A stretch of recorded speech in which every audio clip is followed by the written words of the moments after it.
जय हिंद साथियों, लैंसडाउन सेना भर्ती कार्यालय की ओर से कोटद्वार के विक्टोरिया क्रॉस गबर सिंह कैंप में आयोजित की जा रही सेना भर्ती के 10वें दिन यानी मंगलवार को पौड़ी गढ़वाल जिले की कोटद्वार, यमकेश्वर व चाकीसैंण तहसील क्षेत्र के युवाओं की दौड़ हुई। इन तहसीलों से सेना भर्ती में शामिल होने के लिए 3397 युवाओं ने रजिस्ट्रेशन किया था, जबकि इनमें से 3056 युवा दौड़ में शामिल होने पहुंचे और इनमें से 514 युवा दौड़ में सफल रहे।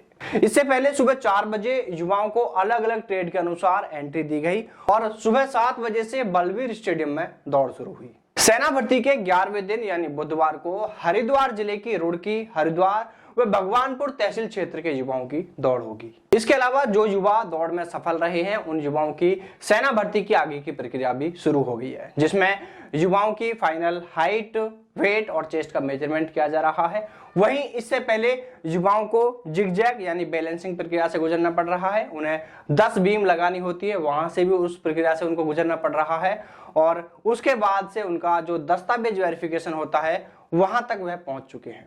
इसके बाद में कुछ युवा मेडिकल प्रोसेस से भी पास आउट होकर घर जा चुके हैं, यानी ऐसे इन सभी युवाओं को अब लिखित परीक्षा के लिए बुलाया जाएगा। लिखित परीक्षा के एडमिट कार्ड जारी किए जाएंगे।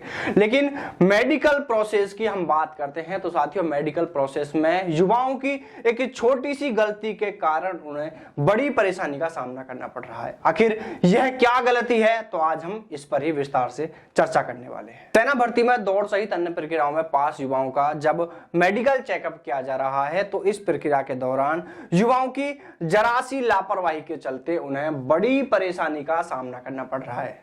दरअसल अधिकतर युवा बताने के बाद भी कानों की सफाई करके नहीं पहुंच रहे हैं। इस कारण मेडिकल के समय कानों की जांच करने पर सेना भर्ती के एमओ यानी मेडिकल ऑफिसर्स को युवाओं के कानों में गंदगी के चलते जांच करने में परेशानी हो रही है।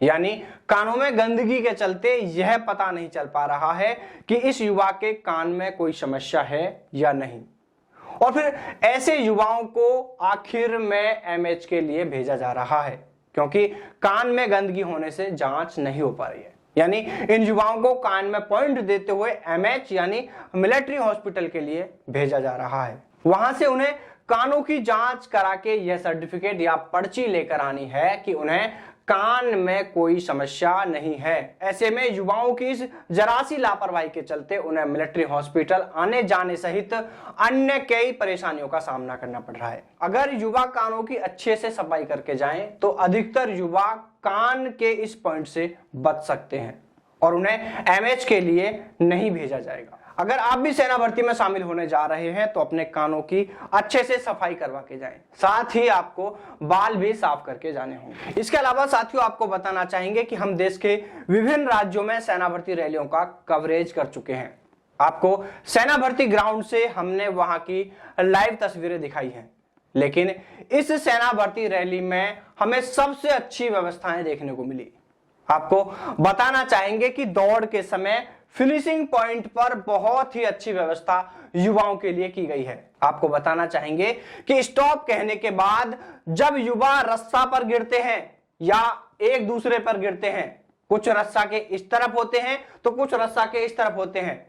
ऐसे में यदि किसी भी युवा को यह लगता है कि वह समय पर आ गया था, उसने समय पर दौड़ पूरी की थी, तो उस युवा के कहने पर ट्रैक पर लगे सीसीटीवी कैमरों में रिकॉर्डिंग देखकर खुद सेना भर्ती अधिकारी कर्नल विनीत वाजपेयी उसका जजमेंट करते हैं। यदि वाकई में वह युवा सच कह रहा है और सीसीटीवी कैमरों में उसकी बात सही साबित हो रही है तो उस लड़के को दौड़ में पास कर दिया जाता है।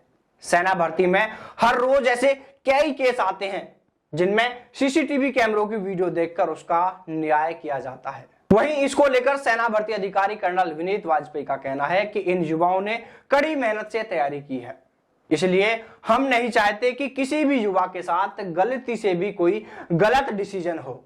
अगर वाकई में वह निर्धारित समय में दौड़ पूरी करता है और सीसीटीवी में भी यही दिखता है तो उस युवा को दौड़ में पास माना जाएगा।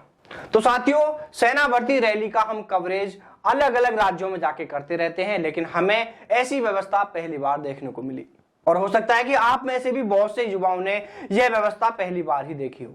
साथियों, आप इस व्यवस्था को लेकर क्या सोचते हैं और आप इसके बारे में क्या कहना चाहते हैं हमें कमेंट करके जरूर बताएं।